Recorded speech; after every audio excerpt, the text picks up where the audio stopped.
Right, let's begin. Good morning, everyone. Thank you for joining us, and thank you for the speakers for being a part of this webinar. We'll quickly begin. We have a full agenda today. I'm going to share my screen. Just a second.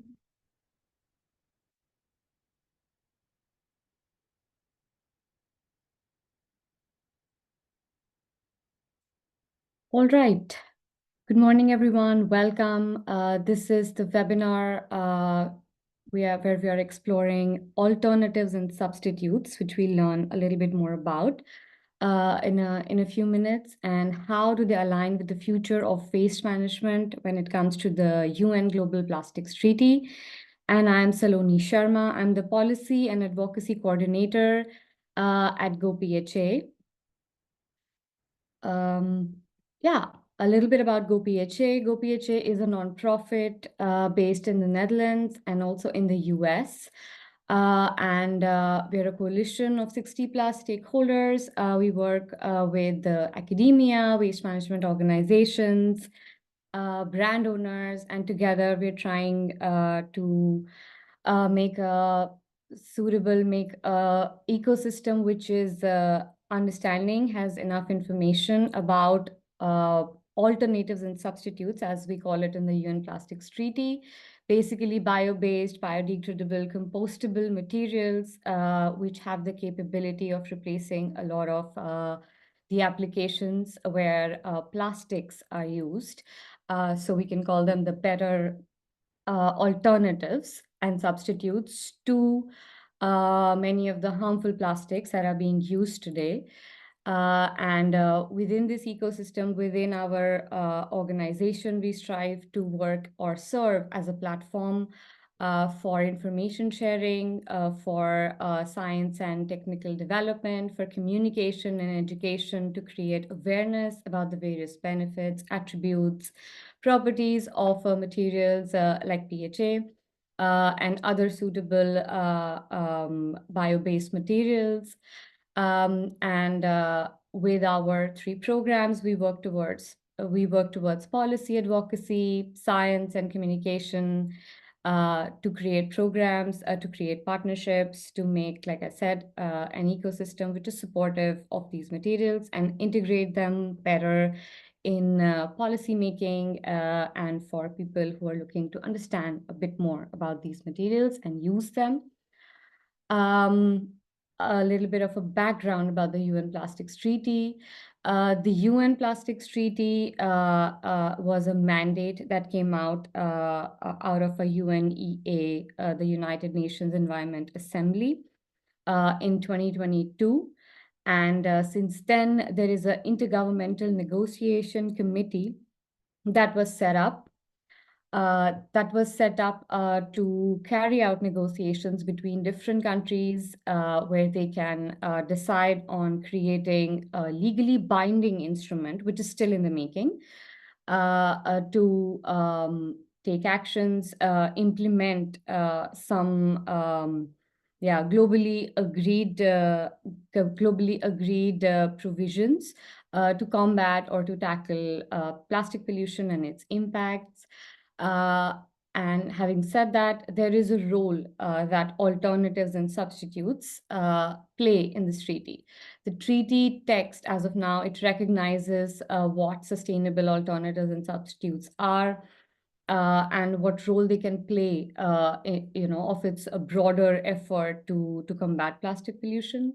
It also supports in reducing harmful dependence on harmful plastics, while ensuring that alternatives are sustainable, scalable, and safe. These are things that are yet to be recognized or defined as to what is suitable and what is safe and what is sustainable in the treaty, but it does. Alternatives and substitutes as a broader umbrella play a role in the treaty. However, in its current form, alternatives are significantly undervalued. And we believe that there is much more information that we as experts in this platform, or can share with the negotiators of this treaty, people who are participating in this treaty, and nations who are involved and are negotiating for the best for their regions and for their countries, which is one of the reasons why we have created this webinar, to have as much information as possible for the audiences, for policymakers, and for anyone who wants to learn how alternatives and substitutes fit in public policy and with the global sustainable goals. The challenges as of now would be the lack of harmonized information present about alternatives and substitutes, the suitability of what is a suitable alternative, and the types of chemicals, additives that are used in better materials, in alternatives, and of course, global agreement or global assessment criteria and standards as to what can be agreed upon as what is a suitable alternative. The significance of this treaty is it can drive a shift towards renewable alternative bio-based materials in critical sectors, and it can positively impact environmental outcomes. It can also support the biopolymers industry by promoting use and increasing demand for such alternatives. And the potential impacts it can have is on policy making, on research and development further of these materials, and of course on the market of these materials. A little bit about how GoPHA has been involved in the development of the treaty. GoPHA being a UNEP accredited NGO, we are actively participating as observers, making contributions in different points of intervention right before or during intersessional work of the treaty negotiation sessions. There have been 4 up until now, and the 5th one, the final one, is coming up in November 2024. And yeah, as you can see, I'm not going to explain all of it, but we have been contributing in communication, in education, in collecting information and disseminating it, in engaging with international organizations, with IGOs, with other NGOs, and with the national teams that are part of the negotiations within the EU, the US, and others. And we've been engaged using our platform, using our network to send recommendations of experts and scientists who can give background and give more information about the suitability of these materials, the technical aspects of these materials, to people who are negotiating this within this committee. And about the topic for today, within the provisions for product design, composition, and performance, the treaty promotes a transition towards a circular plastics economy, emphasizing on reuse, which is very important, reducing and recycling as key strategies for plastic waste and plastic pollution. Which is overall also supportive of sustainable alternatives to plastics. It emphasizes that such materials must be designed for reuse and recycling and safe disposal. Having said that, the goal for today's webinar is to explore the technical, the practical aspects of integrating alternatives into waste management systems, which is again a very important part of the treaty negotiations, and to better understand from our speakers today what kind of technology infrastructure exists out there and what is needed from these materials to meet the goals or the requirements of this treaty, especially when it comes to recycling and composting. I'm going to wrap up now and quickly inviting our first speaker, Dr. Florian from the Science Institute, and the floor is yours. Thank you very much, and thanks for the great introduction. Good morning to Europe. I'm joining you from New Zealand, so we've got 9 o'clock in the evening. So thanks very much for accommodating that. Usually I'm giving these webinars like 2 o'clock in the morning, so it's great to be here with you so early. Next slide, please. First of all, something I'm really excited about that New Zealand can join in Horizon Europe and be part of these solutions. Since last year, we are an associated country, and what we have been doing a lot is trying to partner with like-minded European entities to drive the circular plastics economy. And I believe it's a global issue, and therefore we would love to discuss and participate wherever practical. So just a brief shout out. Next slide, please. Most of you might not know who Scion is. So we are New Zealand's leading research institute for industrial biotechnology, advanced manufacturing, and forestry. And if you put these three things together, then you can understand why we're so much about sustainable plastics and why we invest so much into sustainable plastics, plastics alternative, or bioplastics. We are not just a science organization, we're an impact organization. That means fundamental, great science is key prerequisite, but that's not enough. It's all about getting it into the market. So what we're about is science that is useful, usable, and most importantly, used. If it's just written up and put into libraries, it might as well not have been done. Next slide, please. To kick off these conversations, I just want to share 5 principles that we have when it comes towards plastics, circular plastics, but also outlines the areas we're working on. So first of all, we believe the challenge of plastics, circular plastics is something about systems thinking, but also cascaded thinking. Quickly covering the magic of 3. Waste is a resource. I think we're talking about that today. How the convergence of science, technology, innovation exactly right at this moment creates unprecedented opportunities. And then some thinking we've been doing around net zero and the role that plastics has to play. And I'm excited to see the Champions League happening again, but it's really important to understand that net zero is nothing like the Champions League. I'll come to that later. Next slide, please.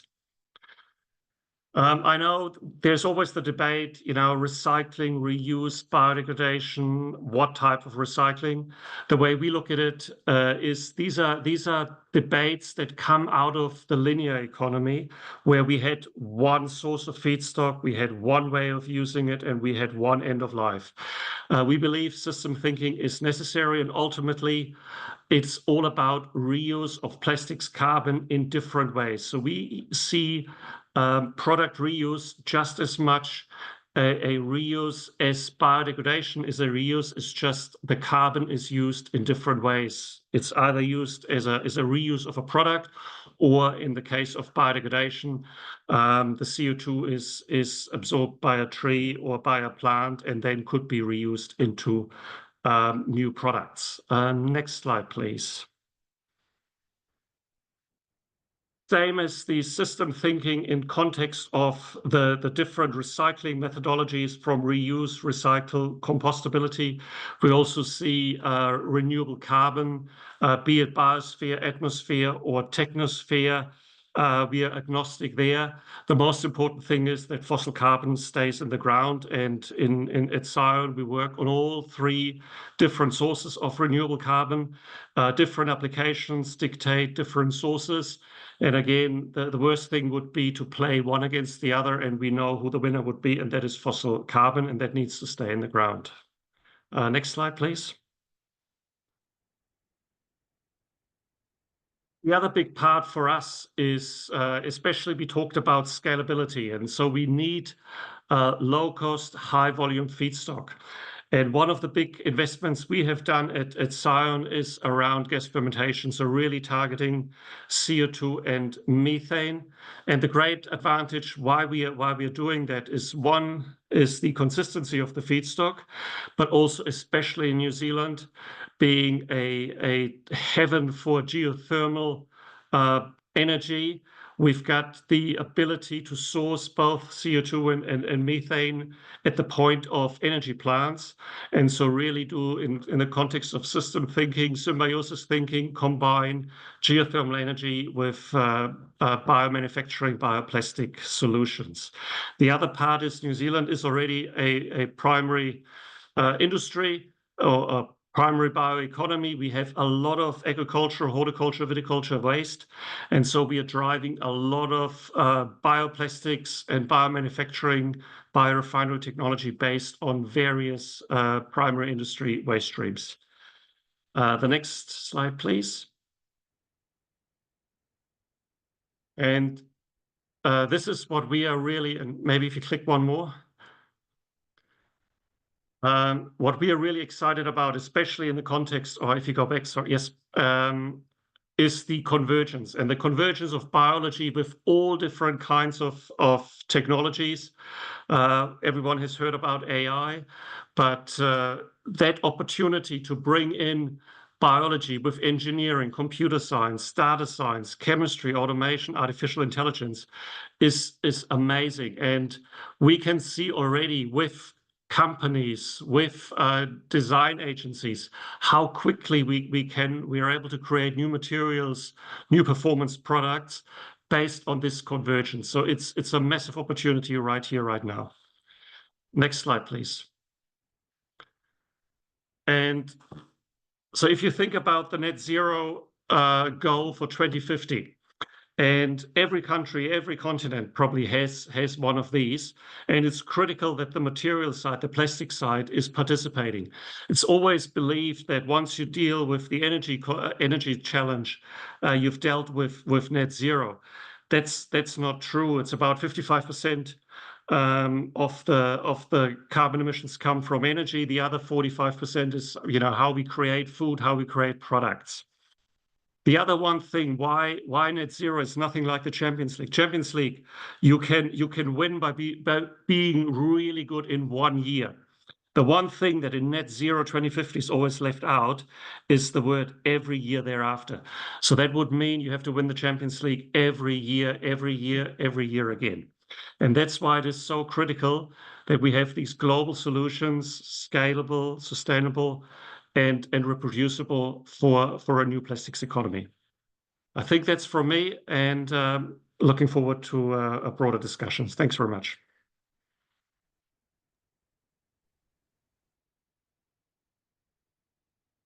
Thank you so much, Florian. A couple of house rules, which I didn't say in the beginning. We'll have a Q&A session at the end.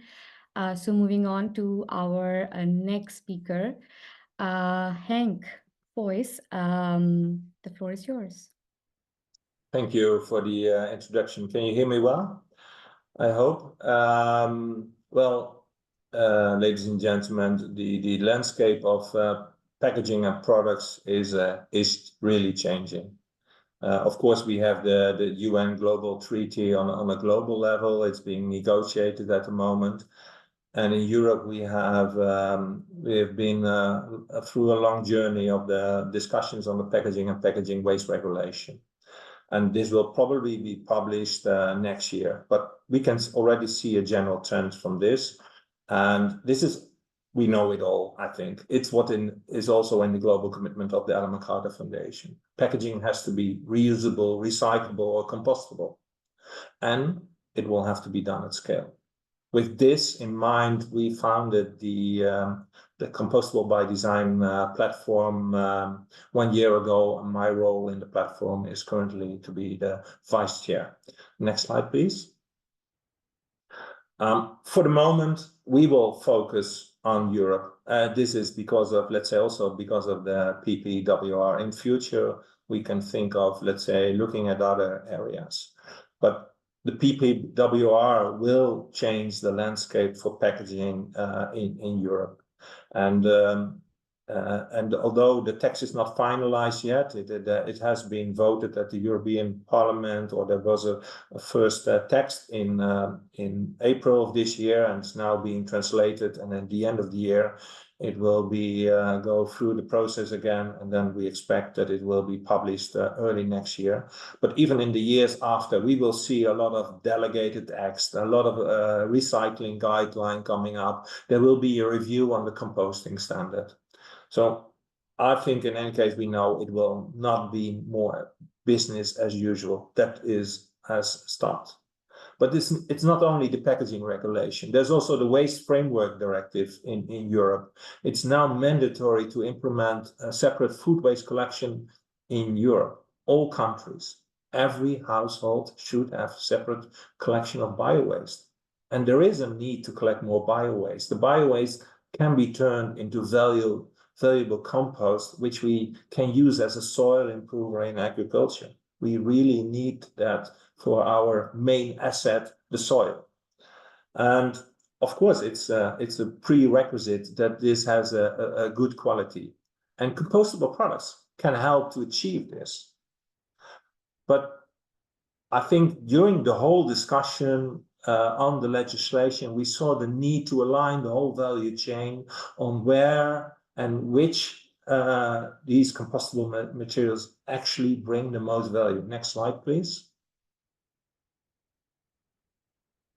And the PPWR already has given some first indication, and again, it's not the final text which we have in public right now, so there might be some changes, but we know already that it is being proposed that some applications must be compostable or home compostable throughout the entire European Union, like tea bags and fruit stickers. So that's at least a recognition of that the compostability could make sense for certain applications.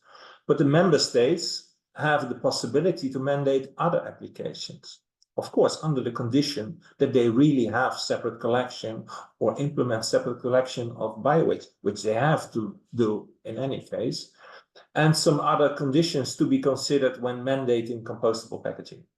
For example, talking about coffee capsules, ultra lightweight bags, but also other applications. And for the future, also the European Commission reserves the right to mandate some products in future. And also the whole standards will be, I will indicate when you can go to the next slide. So acceptance of compostable products differs at the very moment across Europe. Some composters are, frankly speaking, cautious. They fear additional pollution. And in a way, it's right. The compost needs a high quality. But also, I think it depends on a lot of factors along the whole supply chain. So there is more than just, let's say, the fear of additional pollution or not. The whole value chain can play a role in that. And more important, there is a common interest of everybody in the supply chain. And that is the need for really high quality compost, that is meaning compost that is not contaminated with non-biodegradable materials. Next slide, please.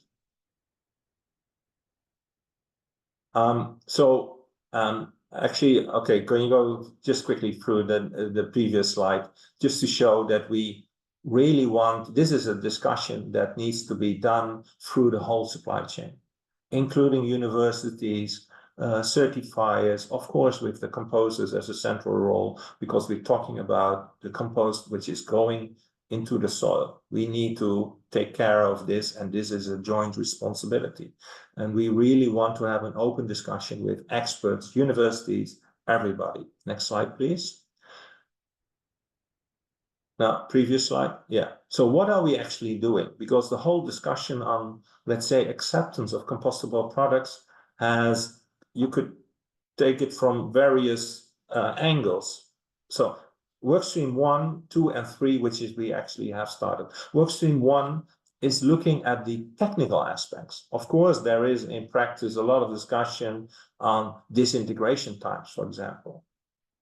But also this has several aspects, some factors of what influences that. Of course, we're making a, let's say, a basic overview, but there are pre-treatments like anaerobic digestion, shredding, screening, etc. So that will all affect the outcome of what is actually happening with this integration in real life, as opposed to testing that has been done in labs.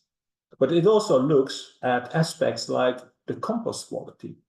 How will that also influences the disintegration time? And compost quality is also becoming important because there's another piece of legislation which is called the fertilizer regulation, which takes care of that we are giving, let's say, the right products back to the soil.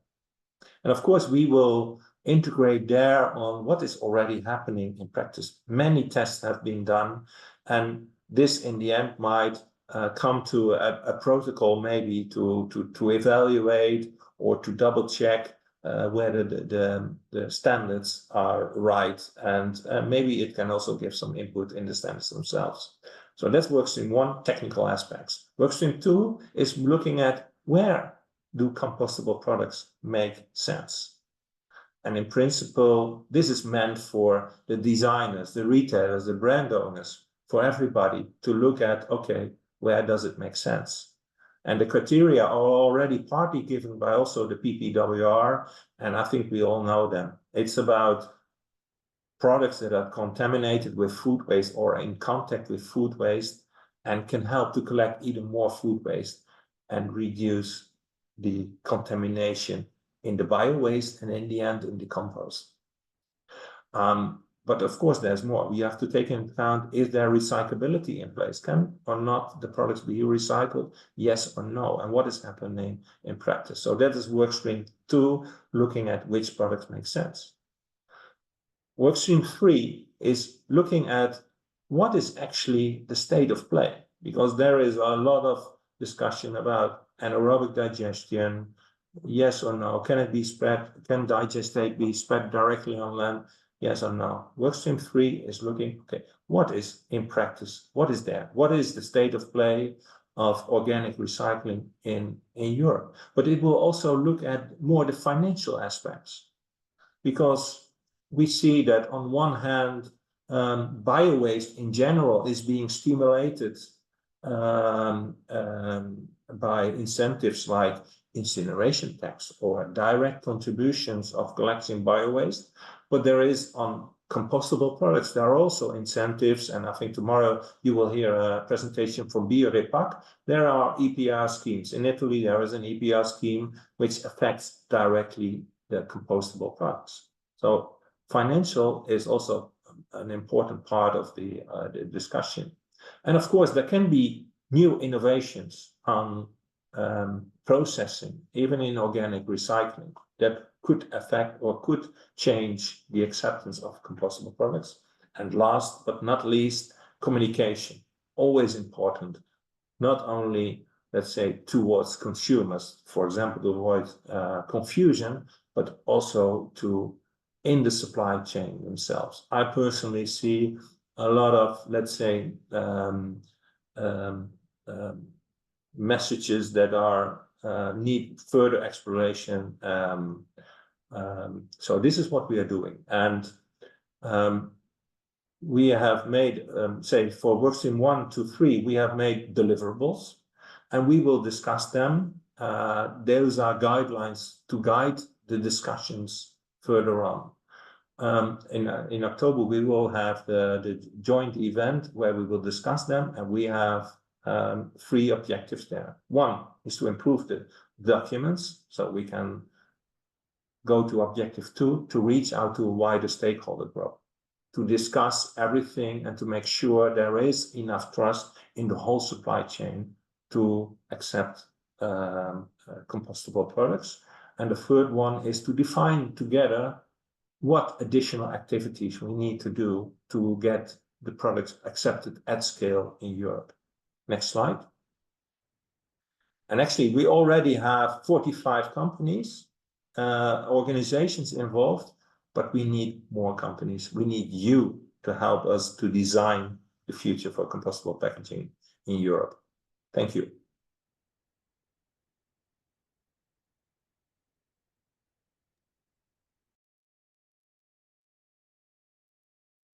Thank you, Henk, for the presentation.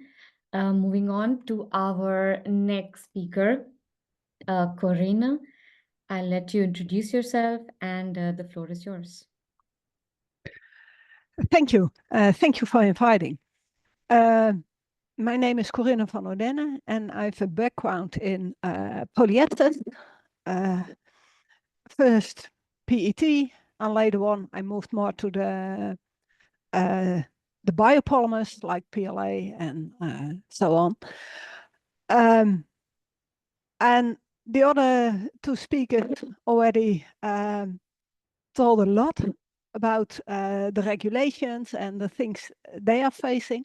I'm going more into the results we have on sorting and mechanical recycling of PHAs. Next slide, please. I'm working at NHL Tandem University of Applied Science. We are a huge University of Applied Science in the Netherlands. We have multi-campuses, not only in the north of the Netherlands, but also in Qatar, in South Africa, at Bali. The Academy, Technology and Innovation, especially that's the place where I work as a researcher. We have 4 groups where we have different main focus. It's water technology, smart sustainable manufacturing, computer vision and data science, and circular plastics. And we all work together when we have projects which are overlapping. For instance, with water technology, we work, water technology and circular plastics work together on microplastics. And we also work with computer vision and data science, and I will show you what we do together later on in this presentation. Next slide, please. The research group, the professorship, circular plastics, has 3 main topics where we are working on. It's biopolymers, and biopolymers can be divided into the polymerization, and we mostly do it on polycondensates. And we work on both the more or less chemical polycondensation, enzymatic polymerization, but we also work on vitrimers. The processing, we are able to make our own blends. We do some biodegradable studies, but also microbial depolymerization. We add enzymes to our materials and test the degradation in that way. We have a group working on circular design, on mechanical recycling and chemical recycling. And today I will focus on the part of mechanical recycling, the advanced sorting and reprocessing of recyclate. Next slide, please. So we have a sorting line at our lab. It's like the picture on the left, where the plastic is put on a belt, and then we have a hyperspectral imaging camera above the belt, and we can identify the plastics on the belt. But to be able to do that, you have to train your system, because the hyperspectral imaging camera makes a photograph, and on that photograph it is able to make a near infrared spectrum of each pixel. And so we trained the system with some pellets of virgin material. On the top, the yellow part is PE, the red part is polypropylene, the purple part is PET, and we also added the green part is PHBV, and the blue is PLA. And to focus on PLA and PHBV, the system is able to make a separation between these two because we can see the different colors. But how does that work in more detail? Next slide, please. We get a lot of spectra out of this system. And here I only choose 3 spectra. The red one is of PHBH, the black one of PHBV, and the blue one is PLA. And when you're not regular working with this, these spectra more or less look the same. But when you focus on the part with a wavelength of about 9,000, that's the picture on the right, then you can see some differences between the blue one, that's really different, and the black and the red one. And we were very happy that we could see some differences also between PHBV and PHBH, because both have a majority part of PHB in it. We have to do much more research on this topic to be sure that we can distinguish between the different grades of PHA. But we hope we can, this is the base to do more research. To be honest, these were neat virgin pellets, so we don't know the influence of recycled material. We don't know the influence of colorants. That also have to be researched further. Next slide, please. So that was one part, that separation, and then we have materials, and we want to know what is possible with mechanical recycling. So we took 1 PHA and we recycled it 5 times. And we took the virgin material and only injection molded, shredded, dried it again, and did the injection molding again. And this was a research we did with several partners like the Hanze University of Applied Science, Park Biomaterial, Happy Cups, and the Maan Group.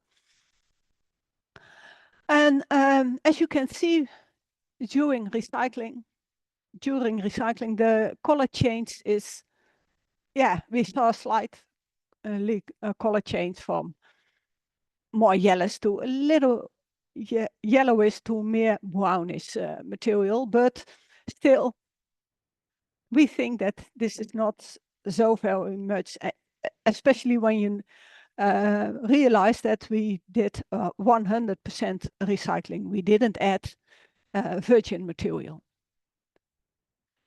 And now we have the tensile bars. Next slide, please. Oh, first, the viscosity. After shredding, we can do viscosity measurements on our materials. So we did a viscosity measurement at 180 degrees with a plate rheometer. So on the y-axis, you see the viscosity, on the x-axis, the shear weight, and on top, we have the pellets. Of course, the pellet has a higher viscosity as the recycled material. After 5 injection molding steps, after 6 injection molding steps, so 5 recycling steps, we found out that viscosity decreased 55%. But we didn't had any problems with injection molding. We didn't have flaps or other problems. The samples came right out of mold, and so we were a little bit of surprised that it was 55%. But when you look into the difference between the granulate and the first recycling steps, that there we already lose 10% of our viscosity. Next slide, please. So we did also we measured the mechanical properties after recycling. And as you can see that the modulus, that's the graph on the left, no, there's hardly no change. And that corresponds with the crystallinity. We also have measured that. That didn't change that much either. The strength, we see the graph in the middle, we see a decrease of only 5%. The elongation at break, yeah, that decreased 20% after 5 times recycling. But we think when you not only use 100% recycled material, but you add, for instance, 50% of virgin material, then you can increase these mechanical properties. Next slide, please. So to come to the conclusions, we think NIA can be very well trained for sorting out PHA from different polymers, but more research is necessary to distinguish between different grades. But Henk just thought that you need a good system to separate in bio-waste. Maybe this can be a tool to be sure that you only add PHAs to your bio-waste. The mechanical recycling seems very well possible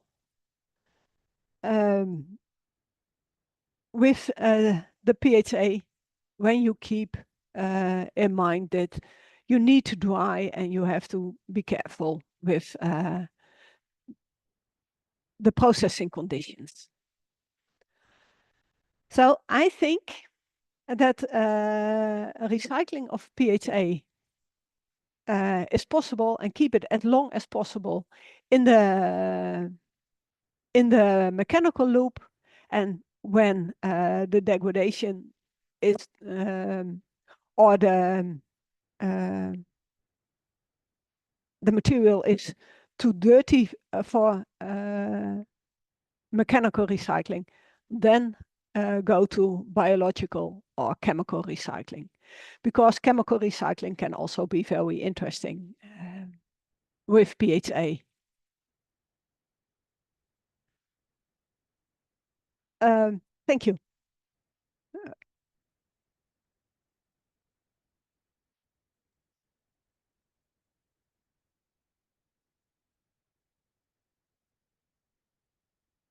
Thank you. Thank you so much to our speakers for sharing your insights today.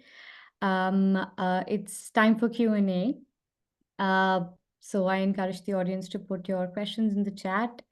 And hopefully our speakers are ready to answer some questions. I already see questions for Henk, for Florian. So we'll start with Florian.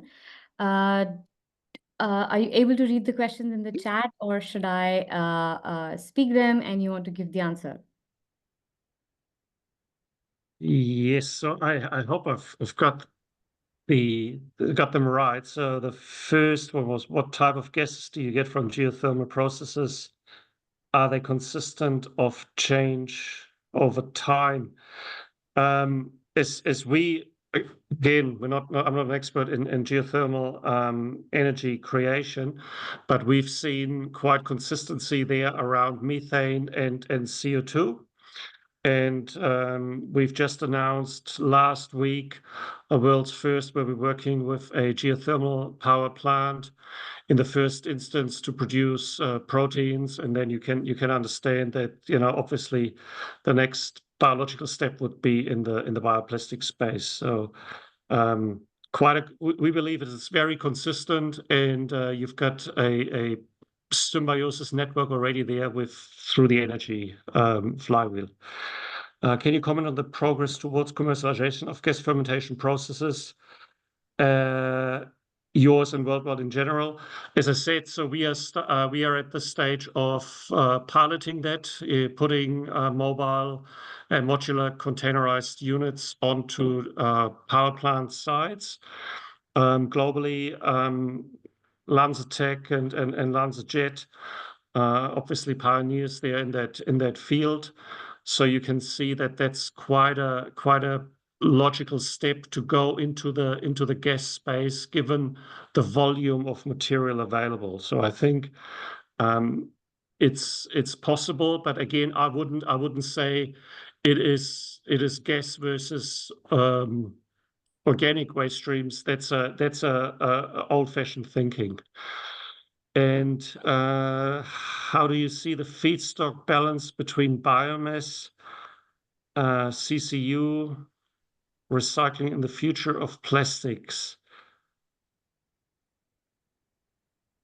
Maybe, Rick, if you could explain that a bit to me. I'm not 100% sure what you're asking.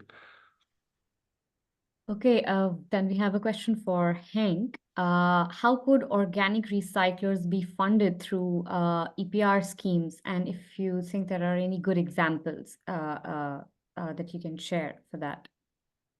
Well, in Europe, there is currently one EPR scheme for compostables operating, and this is in Italy. Actually, you will have, and I'm sure Rick will attend, a presentation tomorrow from Biorepack. So they will probably explain better in detail.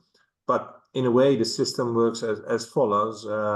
For every packaging put on the market, there is an EPR fee paid, and this comes into a fund. And from this fund, several things are being paid. Communication towards consumers, where to put the right product. So this already benefits, the composters benefit from this, because there will be less contamination in the input stream of bio-waste. There will be funding also for collection, and also improved collection can improve the quality of the bio-waste. And there is some direct contributions, and I think you have to ask tomorrow in detail how much and where spent, but it could be on two things. It could be operational, or it could be on capex. It might be a support for kind investments. And actually, Corinne, maybe a nice suggestion you just made on how to recognize, let's say, compostables versus non-compostables in incoming streams. So the EPR schemes, in principle, fund the supply chain on doing the activities, and should also reflect the overall cost being made there. Thank you for that. I have a question for Corinne, also asked in the Q&A. Do you have data, Corinne, on the molecular weights of PHA after 5 recycles? No, unfortunately, this is quite recent data, and so I don't have the molecular weight distribution yet. But definitely we have plans to measure it. All right. Another question for you, Corinne. Can you spend a few words also about chemical recycling and your approaches, and what techniques have you been using, and are they effective? We haven't done chemical recycling on PHAs at this moment because we work closely together with the Hanze University of Groningen, and they do the chemical recycling of PHA much often, and they do the depolymerization and go not back to PHA but to functional chemicals. Mostly we do the chemical recycling on other polycondensates, and we also go back, in that case we go back to oligomers or monomers and repolymerize these materials. Right. There is another question for you, but I'll let you take a breath for a moment. Maybe Florian, Rick has a follow-up, and maybe you can answer that. I can repeat it in terms of feedstock mix in the future. 100% of plastics will consist of how much percentage biomass is used, how much percentage will be recycling. So how much percentage will be CCU? What do you think? I believe and understand this is specifically around bio-based now, but I believe we've made so much plastics in the technosphere. So I would believe 50% or 50% plus would be recycling in some form, be it chemical, enzymatically, thermochemically, whatever. 10, 15 maybe bio-based, and the remainder out of gas, probably with the future more into gas. Like always, I reckon there will always be a need for virgin material, and especially with complex or more complex polymers, going to biology or going to nature is probably the right thing to do. And so there is a significant role to play for bio-based materials, especially it offers the opportunity to come up with advanced materials and new materials. But I believe it will be something in that I don't know, 50, 30, 20, maybe. All right. We move on to Henk. So there's a question for you, Henk. Have you identified any collection activities that are more effective than others, as more single-use PHAs are hard to collect, and any industries which you feel are better to work with? Yeah, maybe I didn't explain myself very well. When I talk about collection, I'm talking about also collection of food waste, because this is an important thing for Europe to do, to collect the food waste and to convert it into product. So we have to identify where PHA and other compostable materials could be added there and make the added value. So in that case, they would go into the bio-waste bin from households. Of course, there is another challenge from the PPWR, because the PPWR says that any product that is not mandatory compostable should be recyclable. So that in practice will mean that there will be a lot of work for Corine maybe, because then they need to go into the packaging bin and they need to be sorted out. And that will be, let's say, a future challenge, but is not a subject which is handled in the Compostable by Design platform. We focus on the area where households put things in the bio-waste bin, because food waste is very valuable to be converted in digestate, energy, but final products as compost, as a soil improver. So how could PHA and any other compostable material work there? And so that's what I meant with collection systems. And then in the difference I was trying to say is that in collection systems, there is differences in collection systems, and it depends also how you collect from households influences also the quality. So it's many factors that will influence that. All right. Yeah, you mentioned a collection of food waste, and you've already talked about BioRepack. So for everyone attending, we will also go into details of that in tomorrow's webinar. It's a part 2 of this one. Maybe we get to hear more about that tomorrow. But since you mentioned EPR, Henk, quickly for you, also in the chat, what does it say about EPR for compostables in PPWR? Is it left to the states because it's different for Germany and Italy, as you may know, is doing Okay. very differently. There is a difference between the R and the D. So currently we have a packaging and packaging waste directive, which shows a guideline, and then every member state in the Europe can implement this in a different way. But with a PPWR, which is a regulation, this will be, once adopted, a regulation for all countries. So there is no difference between Germany and Luxembourg or any other country in the EU anymore. So then this is regulated from a European perspective. That will be the big difference. Is a huge resistance to composting in Germany. This has, I think it would take me probably half an hour to explain that. It has to do with where does the compost go? What is the competition with compost? How does this influence cycle times? And what is the business model of composting? Is it depending on gate fees, or is it depending on, let's say, the final product? It has to do with the technology, pre-treatment, etc., etc. So that is complicated. But this is also the reason to start the platform and to find the common interest of everybody. And I think there is no difference between Germany, Luxembourg, and any other country in Europe. Everybody, also the composters, want to produce high quality compost, which brings added value to the soil. So that's the common interest where we have to start working with them and help to everybody in the supply chain, so including the composters, to solve the issues.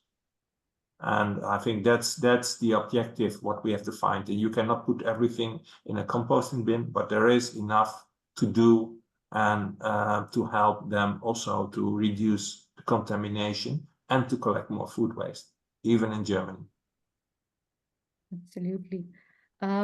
Let's take a couple of minutes. I encourage the speakers, if you have any questions for each other or to engage with each other. And maybe we can spend a couple of minutes on what do you think are some key messages that negotiators from different countries should bring to the table. What kind of information should they have when they talk about alternatives and substitutes to plastics with them as they spend time on negotiating about what kind of role they should play in this treaty. Who wants to go first? I'll leave it up to you. Maybe I can go. Probably one thing for me with the negotiators is, like, fundamentally to enter the negotiations with a thinking of, it's not about plastic free, it's about plastic waste free. Because I think to imagine a world where you're plastic free, next generation solar cells, planes, whatever you name it. Imagine you go into a plastic free hospital, would be insane. So I think this mindset, it's about phasing out waste or redesigning waste. And the other part is this, as I said before, to believe there is one solution or one golden bullet that will resolve everything. And we will need compostable, we will need reuse, we will need recycle. And as long as we have the debates, which one is better, I believe that's not constructive. I think there is that that what we have to embrace is the concept of circularish. There will be mistakes will be made, but we need to move into that direction. And I think to hold people always up to this, to perfection, is not helpful in that context. So momentum is critical. And even if it's small steps, as long as it's steps in the right direction. Absolutely. So instead of putting all your eggs in one basket, we should have as many angles to tackle the problem from. All right. Henk, do you want to go next? Well, I think Florian said it very well. My compliments. Circularity. We need all solutions. Maybe you know all the Breaking the Plastic Wave report. It says the same actually as what Florian just said. So I don't want to repeat it.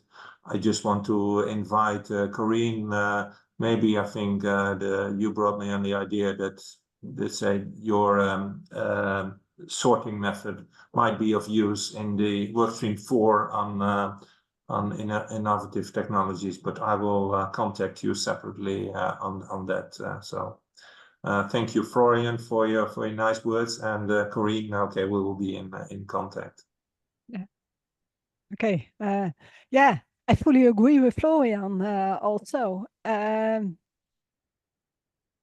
it is not possible to think that all solutions, all plastics can be biodegradable. You need other plastics as well, because some purposes you don't want that your product will degrade within 2 or 3 years.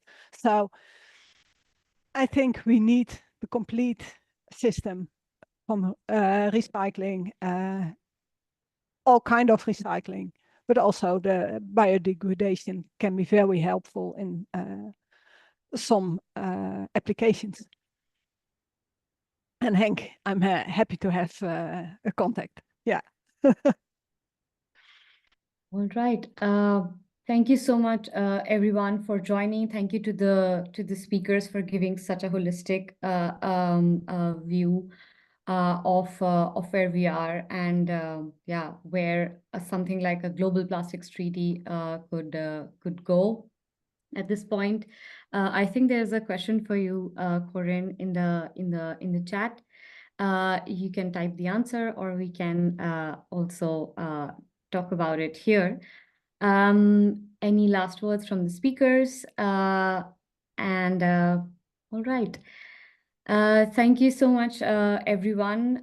Again, we have a part 2 of this webinar, and we invite you to join it tomorrow.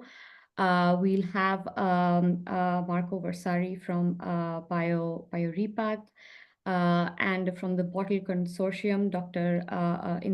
in the US, Dr. Katrina Nauer, speaking tomorrow. And for the speakers as well, if you're present tomorrow, it would be great to hear your questions to the speakers tomorrow, and have engagement during the Q&A. And yeah, thank you so much, everyone. You can always reach out to us if you have further questions or want to reach out to the speakers. We can put you in touch. Thank you.